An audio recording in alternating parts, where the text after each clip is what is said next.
BRS party working president KTR పిలుపు మేరకు చెన్నూరు పట్టణంలోని అంబేద్కర్ చౌక్ వద్ద బీఆర్ఎస్ శ్రేణులు నిరసన కార్యక్రమం చేపట్టారు.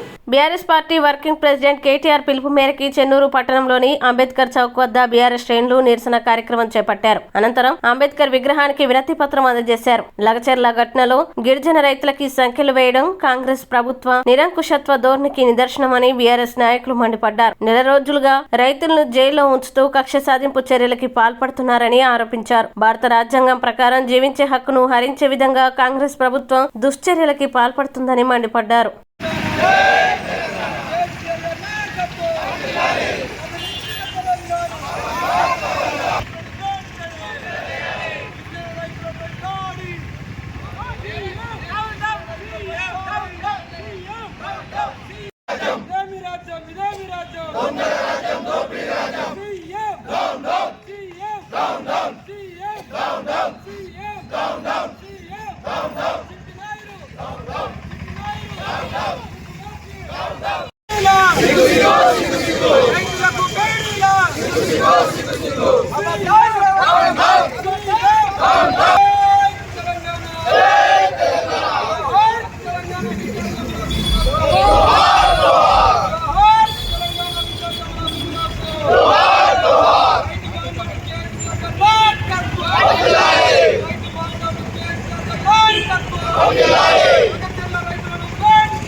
కేటీఆర్ గారి నాయకత్వం, బాలకృష్ణ గారి నాయకత్వం.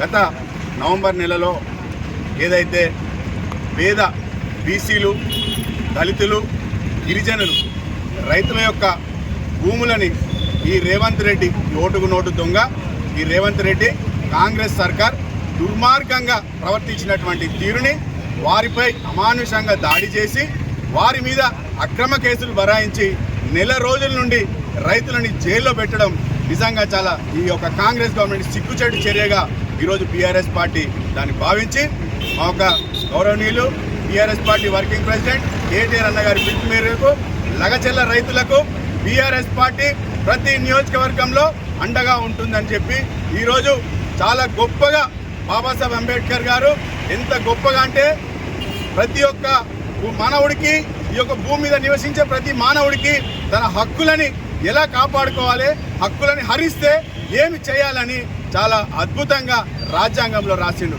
ఆ రాజ్యాంగానికి ఈరోజు తూట్లు పొడుస్తూ ఈ కాంగ్రెస్ ప్రభుత్వం, ఈ రేవంత్ రెడ్డి ఓటుకు నోటు దొంగ ఉండి నిజంగా చాలా సిగ్గుచేటు.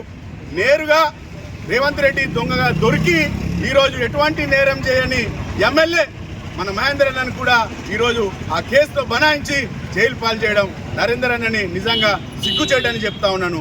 ఏదైతే ఈ యొక్క పేద గిరిజనులు, దళితులు, బీసీలు, రైతులు కష్టపడి 4 ఎకరాలు 4 గుంటలు భూములు సంపాదించుకుంటే ఆ భూములని వాళ్ళ అల్లుడికి అదానికి ఫార్మా కంపెనీ రూపంలో కట్టబెట్టాలని, వాళ్ళని శ్రీమంతుల నుండి ఇంకా శ్రీమంతులు చేయాలని ఈ యొక్క పేద రైతుల దగ్గర నుండి భూములు లాక్కోవడం నిజంగా బీఆర్ఎస్ పార్టీ తరఫున వ్యతిరేకిస్తా ఉన్నాం.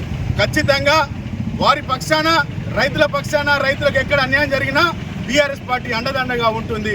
ఏదైతే 1 ఎకరానికి ఈరోజు 10 లక్షల రూపాయలు ఇచ్చి భూములు లాక్కుంటా అంటే రైతులు అక్కడ ఉన్నటువంటి పరిస్థితులని, అక్కడ ఉన్నటువంటి ఎకరానికి 40 లక్షల పైసలకు పలుకుతుందని చెప్పి వారు వాపోయారు.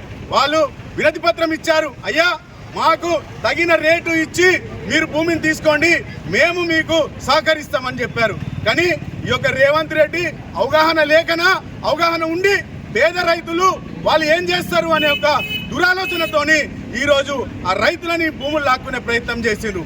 ఖచ్చితంగా రాజ్యాంగ పరంగా మనము ఆ ఒక రైతులను లాక్కున్న పక్షంలో రైతులు తిరగబడే అధికారం రాజ్యాంగం కల్పించింది. ఆ రైతులు తిరగబడ్డందుకు వారిపైన అర్ధరాత్రి ఊర్లోకి దొంగల లెక్క చొరబడి, ఈ పోలీసు వాళ్ళు దొంగల లెక్క చొరబడి ఇంకో ఓటుకున్నోడు దొంగకి వత్తాసు పలుకుతూ అర్ధరాత్రి అమానుష రైతులని తీసుకెళ్లి ఈరోజు నిర్బంధించి జైల్లో పెట్టారు. అనేకమైన కేసులు పెట్టారు. రేవంత్ రెడ్డి కాంగ్రెస్ సర్కార్ని బీఆర్ఎస్ పార్టీ చెన్నూరు నియోజకవర్గం అడుగుతా ఉన్నాను. రైతులు ఏం తప్పు చేశారని అడుగుతా ఉన్నాను. వాళ్ళ భూములు మేము ఇయ్యము, మాకు వచ్చిన ధర కాదు, మేము చెప్పే ధర మాకు ఇవ్వండి అని మీకు సహకరిస్తామని చెప్తే తప్ప అని నేను అడుగుతా ఉన్నాను. రైతులు వాళ్ళ అమాయకులు, వాళ్ళు ఏమి చేసినా చెల్లుబాటు అవుతుందంటే రేవంత్ రెడ్డి ఖబర్దార్. బీఆర్ఎస్ పార్టీ రైతులకి అండగా ఉంటుంది. గులాబీ జెండా తెలంగాణ ప్రజలకు ఖచ్చితంగా వెళ్ళంటూ ఉంటుంది. తెలంగాణ ప్రజలు కేసీఆర్ గారికి, కేటీఆర్ గారికి ఏ పిలుపు ఇచ్చినా ఎంత దూరమైనా వెళ్ళడానికి మేమందరం సిద్ధంగా ఉన్నామని తెలియజేసుకుంటా ఉన్నాం.